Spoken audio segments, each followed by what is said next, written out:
আমাদের সকল কর্মীদের কাছে এই সিলেবাসটা আমরা পৌঁছে দিতে চাই।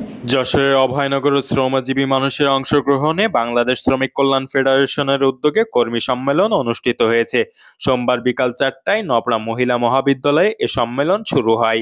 সম্মেলনে প্রধান অতিথি হিসেবে উপস্থিত ছিলেন বাংলাদেশ শ্রমিক কল্যাণ ফেডারেশন যশোর জেলা শাখার সহসভাপতি অধ্যাপক নজরুল ইসলাম হান্নান।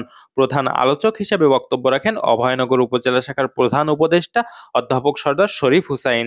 বিশেষ অতিথি হিসেবে উপস্থিত ছিলেন যশোর জেলা শাখার দপ্তর সম্পাদক মনিরুজ্জামান এবং উপজেলা ওলামা মাশায়েখ ও মসজিদ মিশন বিভাগের সভাপতি মাওলানা ওয়ালিউল্লাহ বরকতি। অনুষ্ঠানে সভাপতিত্ব করেন শ্রমিক কল্যাণ ফেডারেশন উপজেলা শাখার সভাপতি নুরুল ইসলাম বাবলু। সঞ্চালনা করেন উপজেলা শাখার সেক্রেটারি মোহাম্মদ ইউনুস আকঞ্জি। বক্তারা শ্রমিকদের মান উন্নয়নের ব্যাপারে দৃষ্টি আকর্ষণ ও গুরুত্ব আরোপ করেন, কেননা নিজেদের মান উন্নয়ন করতে না পারলে জাতির মান ও জীবন উন্নয়নে কোনোভাবে ভূমিকা রাখা সম্ভব না। শ্রমজীবী মানুষের ন্যায্য অধিকার আদায়ে ঐক্যবদ্ধভাবে কাজ করতে হবে। শ্রমিকদের কল্যাণে সুষ্ঠু সংগঠন এবং নৈতিকতা সম্পন্ন নেতৃত্ব গড়ে তোলাই আমাদের মূল লক্ষ্য। তারা আরো বলেন, বাংলাদেশ শ্রমিক কল্যাণ ফেডারেশন শ্রমজীবী মানুষের পাশে থেকে দীর্ঘদিন ধরে কাজ করে যাচ্ছে এবং ভবিষ্যতেও এই ধারাবাহিকতা বজায় রাখবে। এক্ষেত্রে আমাদের চরিত্র এবং মাধুর্য আমাদের মহামালাত দিয়ে মানুষকে আকৃষ্ট করতে হবে।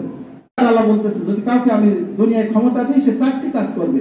1 নম্বর কি করবে? নামাজ কায়েম করবে। নামাজ কায়েম করলে কি হবে?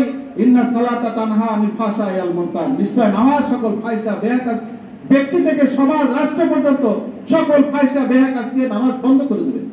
2 নম্বর কি? সে যাকাতের পন্থা অবলম্বন করবে, যাকাত আদায় করবে। যাকাত কি করবে?